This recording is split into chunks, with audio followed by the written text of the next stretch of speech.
दो चिड़िया और कौवा की कहानी। एक बार की बात है, एक गांव में दो चिड़ियां रहती थीं। वो दोस्त थीं और हमेशा साथ में घूमती रहती थीं। वे अपने दोस्त कौवे से मिलकर खुश रहती थीं।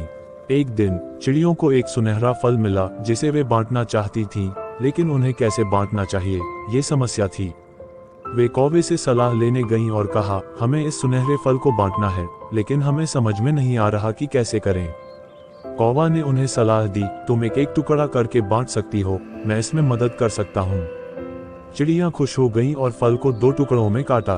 उन्होंने कौवे को एक टुकड़ा दिया और दूसरा टुकड़ा खुद रख लिया। कौवा ने अपना हिस्सा लिया और आभूषण बनाने में इसका उपयोग किया। इस कहानी से हमें ये सीखने को मिलता है कि सहयोग और समर्थन हमें समस्याओं का समाधान निकालने में मदद कर सकते हैं। चिड़िया का घर और कौवा की कहानी से ये कहानी एक छोटे से गांव में हुई थी, जहां एक चिड़िया और एक कौवा एक ही पेड़ पर रहते थे।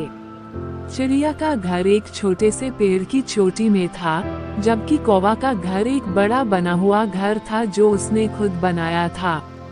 चिड़िया अपने छोटे और संवेदनशील घर के साथ बहुत खुश थी, जबकि कौवा घमंडी था और अपने बड़े और मेहनत से बनाए गए घर पर गर्व करता था।